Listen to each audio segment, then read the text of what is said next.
So, welcome to Jumbo IS and welcome to our lecture series called Daily MCQ Practice. In this lecture series, we cover a particular day's current affairs through a set of 4 to 5 MCQs. The idea behind this lecture series is twofold. One, we want you to revise your current affairs because current affairs form a very important portion of your prelims examination, and prelims examination is round the corner. Therefore, you need to revise your current affairs regularly. And what better way to revise your current affairs than by getting the much needed MCQ practice? Because if you'll make this lecture series a part of your daily routine, then these 4 to 5 MCQs covered on a daily basis would add up to more than 1200 MCQs from the topic of current affairs alone. So you wouldn't have to worry about your current affairs portion while appearing for your prelims examination, provided you made this lecture series a part of your daily routine. Okay, so do that. And we will begin today's session starting with question number 1. Consider the following statements regarding passage of bills in state legislature. As per Article 200 of the Constitution, all bills passed can be sent back to state legislature for reconsideration by the governor. Because of lack of a time frame in the Constitution, the governor essentially had the power of pocket veto.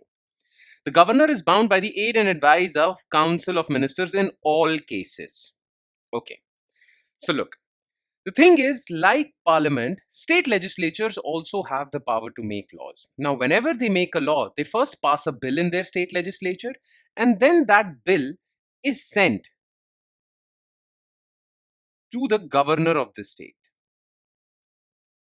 for his assent.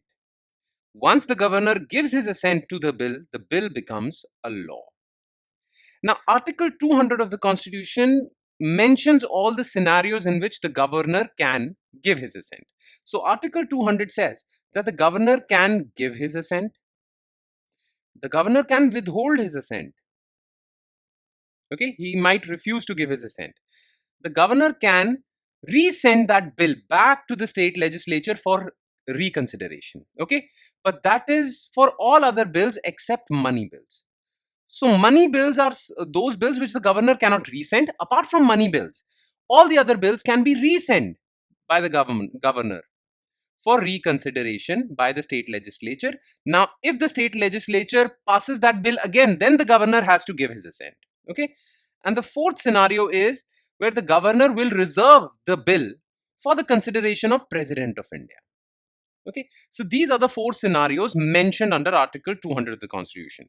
So as per Article 200 of the Constitution, all bills passed can be sent back to state legislature for reconsideration. Now the problem over here with this statement is that the term all bills is false. All bills except money bills. He cannot send money bills back to the state legislature. So this statement is false. Now, the problem with Article 200 is that Article 200 is silent about the time within which the governor has to take a decision with respect to giving his assent, withholding his assent, reconsidering it, or president's reservation. Okay, there is no time frame mentioned. And sometimes, if the governor, if the state government is ruled by opposition parties, then the governor is the agent of the central government.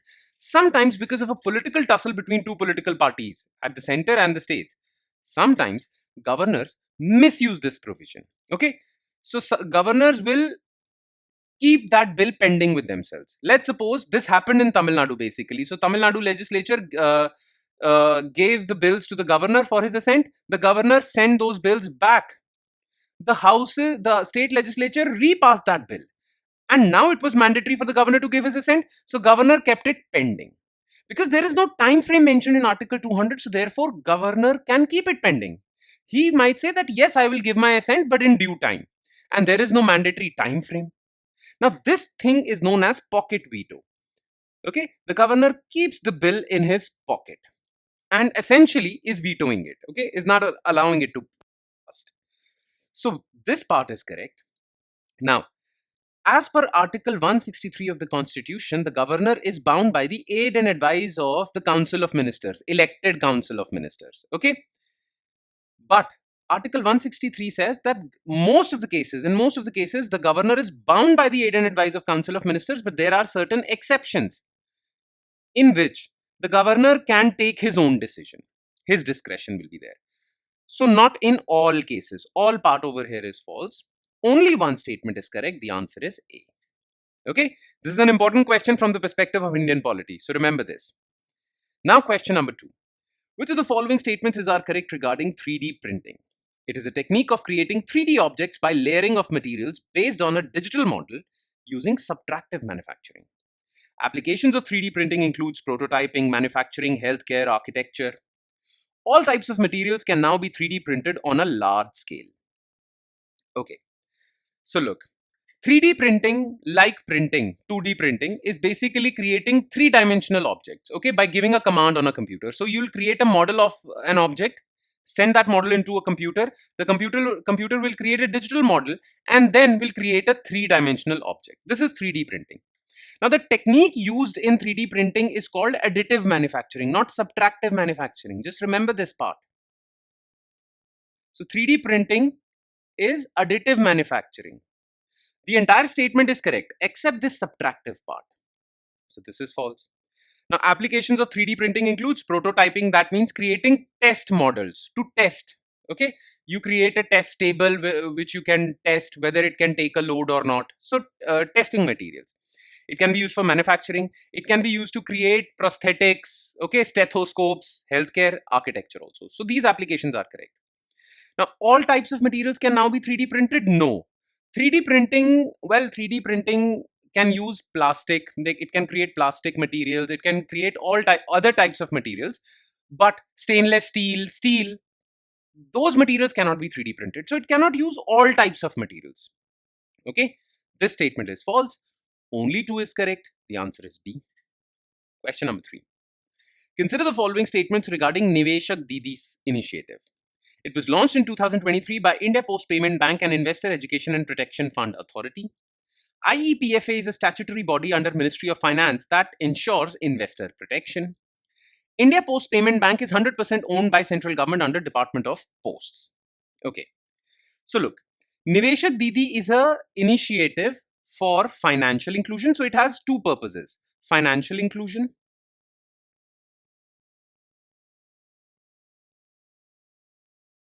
and the other purpose is women empowerment.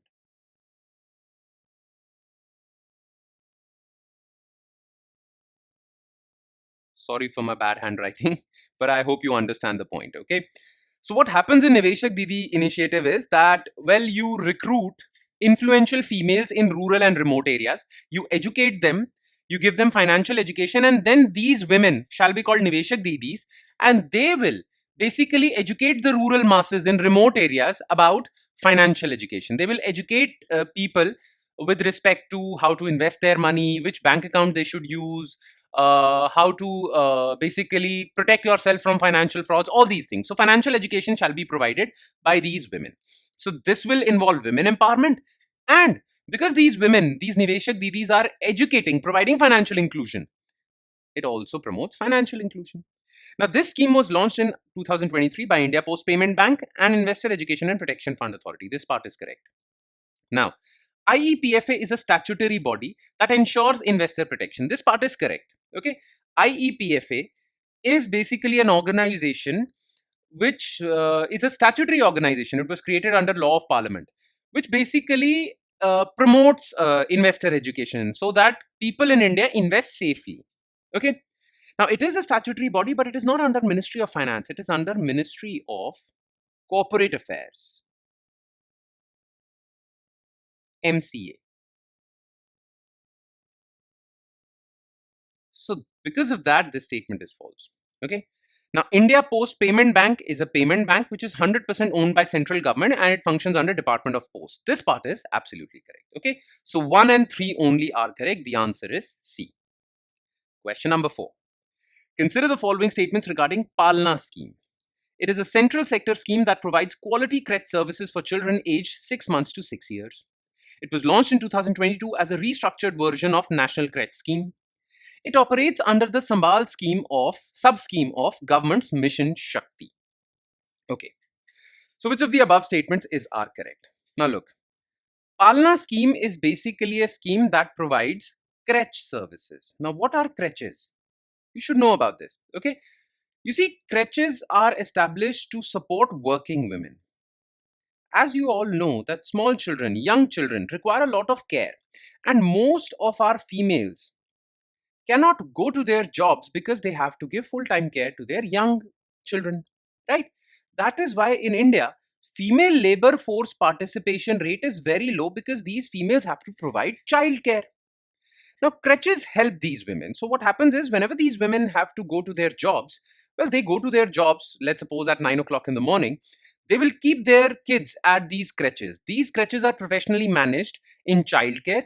These crutches basically take care of the children, take care of their nutrition, provide some basic education also. And when that female comes back from her job, she will pick up her kid and take her home.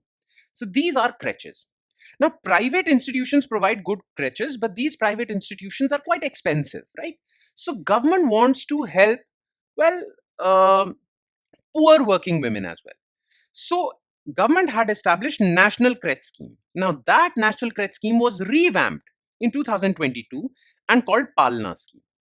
Now this Palna Scheme is basically a scheme that provides quality crutch services for children aged between 6 months to 6 years. So the purpose of this Palna Scheme is to basically provide childhood care and to also support women empowerment by supporting working women, okay, to go carefree at their jobs, right? So this is an important scheme. Now, Palna scheme, this part is absolutely correct, but Palna scheme is not central sector. Okay, central sector schemes are those schemes that are 100% financed by central government. But Palna scheme is centrally sponsored,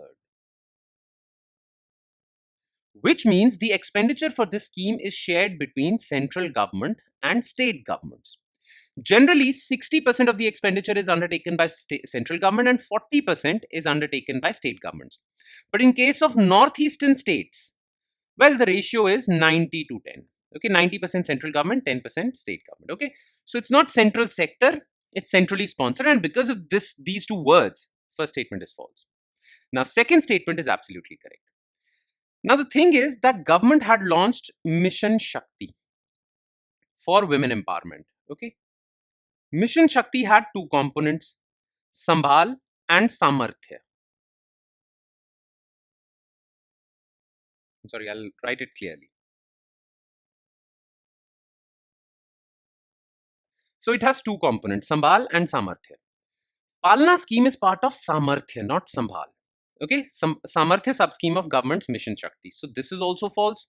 Okay, the answer to this question would be only 2.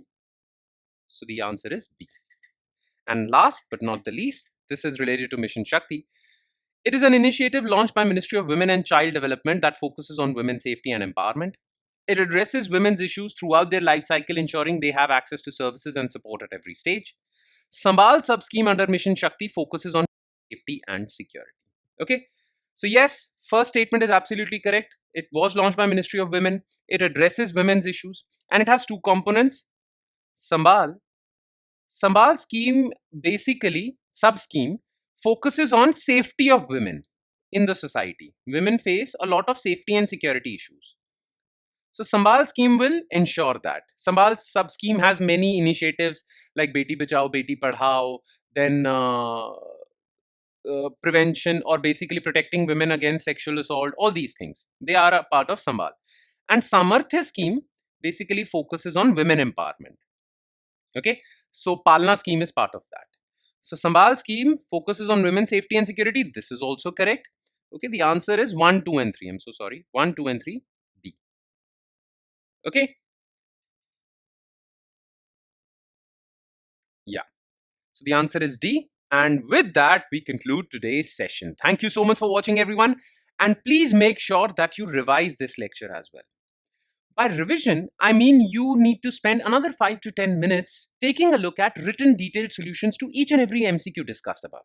Now, these solutions are provided in our notes. And where can you find our notes? Well, these notes are shared on our Telegram platform. The link to our Telegram channel is provided in the comment section below. So you just have to click on that link. It'll take you to our Telegram channel and from there you can download the notes for this lecture and do the necessary revision. And on that note, I'll be signing off with the promise of seeing you again with another set of MCQs. Thank you, everyone.